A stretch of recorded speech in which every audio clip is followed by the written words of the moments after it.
Welcome to Worldview from WBEZ. I'm Jerome McDonnell. The Creole Choir of Cuba lays out some high-energy a cappella music. We'll hear some cuts from their new album on our Global Notes segment later in the hour. Also, there's a widespread idea out there that people with a little too much faith are going to get a hold of a nuclear weapon and do something crazy. I'll talk later about how religion helps us stoke up fear of the other with Michael Sells. He's the author of the upcoming book, The God of War, America in a World of Religions. But first, as protests in Syria enter their 6th month, international support for Bashar al-Assad has evaporated, even as once staunch allies have publicly called for an end to the violence that's claimed 2,200 lives since mid-March. Though Assad will not go quietly, preparations for the eventual fall of his regime are underway. There's various transitional councils that have emerged recently, with meetings sprouting up in Paris, Cairo, and Istanbul. But competing interests and insecure communications with opposition leaders inside of Syria have complicated the process of establishing a unified leadership. Here with me now is a Chicagoan who is deeply involved in the effort to broker a smooth transition to free elections in Syria. Mohyeddin Kassar is chairman of the Syrian American Society. Thanks for joining us again, Mohyeddin. Thank you for having me. Can you describe what it's like trying to pull together the Syrian diaspora and the Syrian opposition and try to get one unified thing going? This is a big problem, really. And the major source of the problem is Syria did not have a debate between them for the last 50 years. Syria is known as the kingdom of the silence. So nobody talked to each other. And suddenly we have this extraordinary revolution where thousands and thousands of young people who never been participating or never been party in any political process come to the street and say that's enough. And the opposition, coalitions of the oppositions are trying to play catch up with the street, and that's where the problem comes from. Is there a problem of just trusting everybody else? I imagine the opposition inside Syria feels like it's in a certain situation, and the folks outside Syria maybe don't get it as well. That's true. Trust has some certain issue here, but also the lack of experience. The lack of experience of building political coalitions, the lack of experience of organizing between the inside Syria and the outside Syria. We need to remember that the real opposition of the Syrian regime left out back in the 60s, 70s, and big majority of them in the 80s left the country. And either they left to live a very passive political life, or with the minimum activity of political activities. So they are lost their feet on the ground there. And the new generation is not really in touch with them, the generation who is building the revolution today. And the new generation in Syria is lacking the political experience to manage themselves somehow. So there is need between both of them. And these several debates taking place in Turkey, in Istanbul, in Antalya, in yesterday in Doha, in Paris, all these debates, it's nothing else than exercises in how to communicate with each other. And this is a problematic things. But I believe I'm very optimistic on this level because we cross very, very important field here to come together. Well, what's your approach with the Syrian American Society, Ben? How do you walk up to other groups and you say, well, we're a Chicago-based organization, but we want to pull everybody together and do this thing? Okay, we already built what we call it a Syrian Coordination Committee on the international and the American level, where we are around 10 Syrian organizations coming from California all the way to Boston. We said, okay, we would like to cooperate on the action, not on the ideas. If you are leftist or you are liberal or whatever you are, we don't care about the ideas. We would like to cooperate around the action, around the projects. And when we cooperate around the projects, we learn about the others a lot of things, instead of sitting in a small room and discussing only ideas. And the ideas always finish by, especially in politics, it's finished by some disagreements, but projects always get together better than ideas on this level. Can you give me an example of a project that you think the opposition could be successful at? How do you even negotiate that? Because it sounds really hard to be successful in this circumstance. It is here. There is two levels: the opposition as the opposition in the Syria or in the international level, and the major project in their hand now today is unifying themselves. The international level, on the international level, there are groups who succeed to get together and approach the American administration, approach United Nations organizations, bodies, and even visiting Russia, India, and trying to convince them, these governments who play an important role in United Nations, saying you cannot stand continuously watching the Syrian people dying without having a strong stance. The Russian slowly coming together with the American and the Western position on Syria, and I think this is an achievement for the opposition. And the opposition sent people to Russia? Just sent people yes, to there India? there is two teams went to Russia, and they had their meetings with the Russian administration, and there was, following these meetings, forward steps on the side of the Russian. It is not satisfactory as we would love it to be, but it was a development in the right direction. You're listening to Worldview on WBEZ. I'm Jerome McDonald, speaking with Mohyeddin Kassar. He's chairman of the Syrian American Society, and we're talking about things that are going on within the Syrian opposition. How is communicating with the folks inside Syria right now? It sounds really complicated. It is complicated. The regime is doing his homework, and he is good at it. He always succeeds to infiltrate these groups inside Syria at several levels, not only on the street level, but even in the leadership level. There is always pushing into a new agenda or halfway solution, trying to kidnap the revolution or finding a solution that is not going to put end to the regime. And one of them is today is to have a national council where we will put off, the president will stay in the power until further notice, because he's saying until the 14th of the 2014, which is, for me, it is a further notice. We have been there, we've done that. He's not going to trick us again. Yeah. So that's on the national, in the leadership level. On the street level, there is a problem communicating between the groups. There is target killing and target arrestation.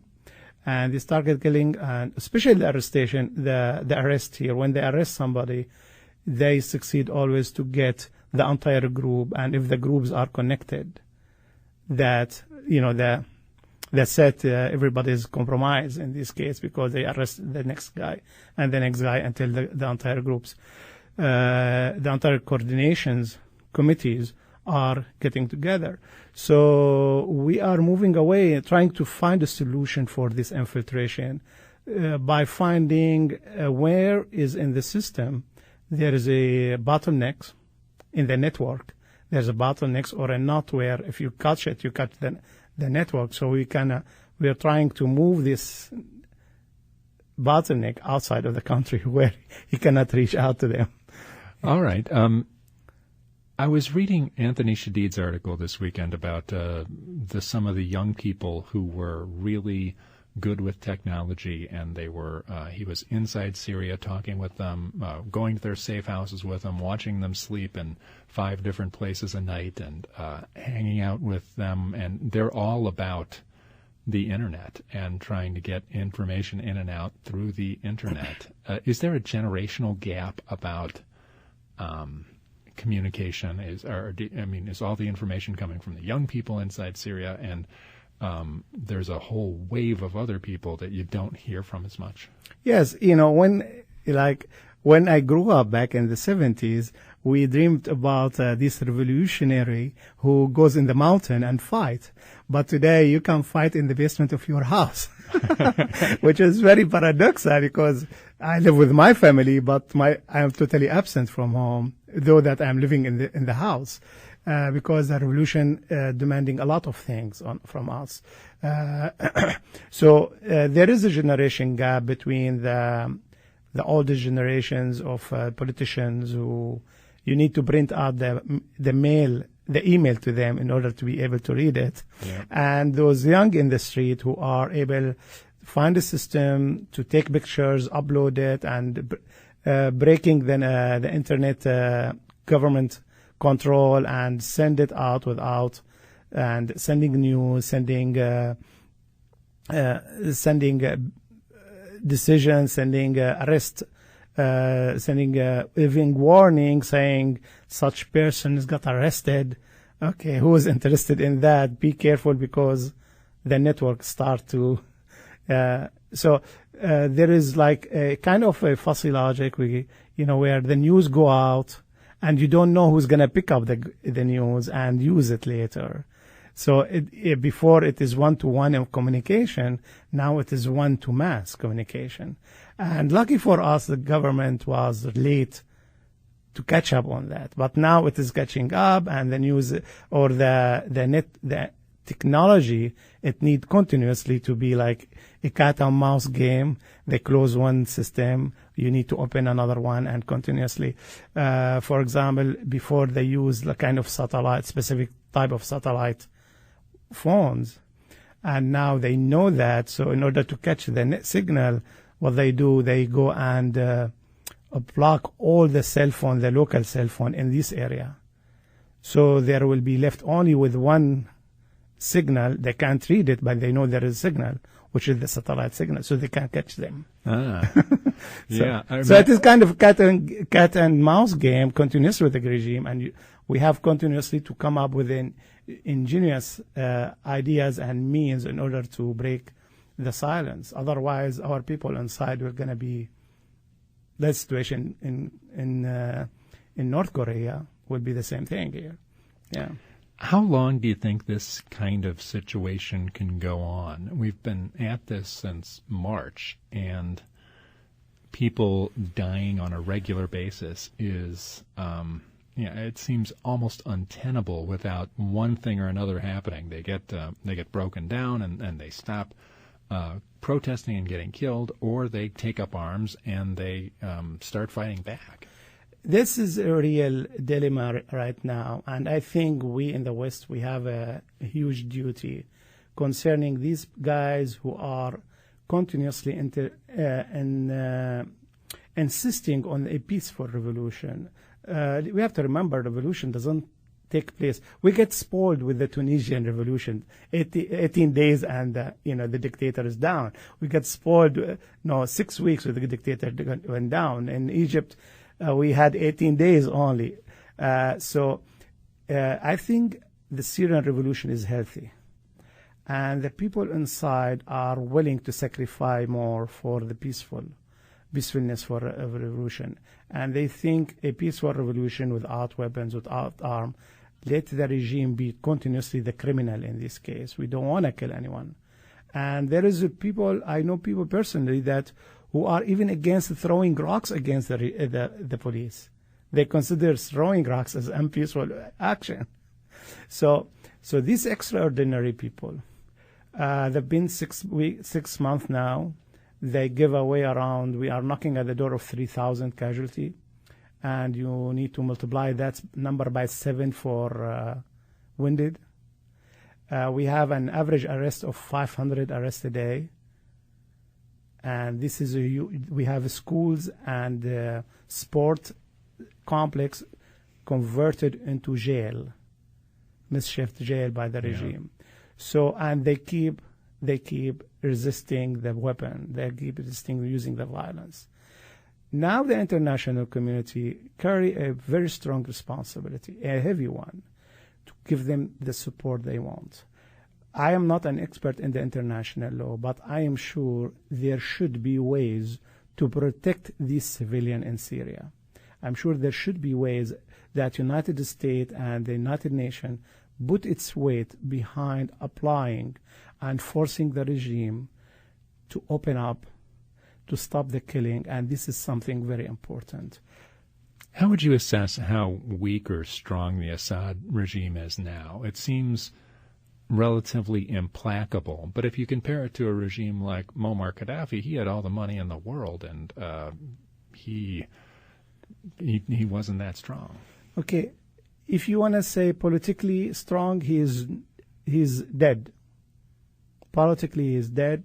The closest people to him were ready to run away. There is a wide range of arrestation now, and forbidden from leaving the country of the biggest industrialists. This is the new reach, of leaving the country. So, and he is going to be forced to go back to a protectionist era, where the one before 2000. Is the best case scenario a coup scenario where these disgruntled insiders, military people, dispose of the regime? Okay, so this is on the political level. He is dead. Let me do that. On the military level, of course, the peaceful demonstration has no match to an army, to the weakest army of the world. There is no way that a peaceful demonstration overcome the weakest army of the world with the cannon, who has no conscience and willing to kill. But in the army, in the Syrian army, there is elements who are running away. Now, when we hear that there is a helicopters chasing and killing people in the suburb of Damascus, that means they are chasing army soldiers who refuse to give order, who are running away into the forest and into the wood, So they are chasing them. So there is element here in the army, and usually armies are very organized body, and once they know that this battle is not going to be won, so they stop fighting, and that's where the international community commitment has to be, to make it clear to the army, that, okay, guys, we cannot allow Bashar to continue, and we are willing to take the extra step in order to disarm you. And there's no army would love to be disarmed. So that's something we have to deal with that. Yeah.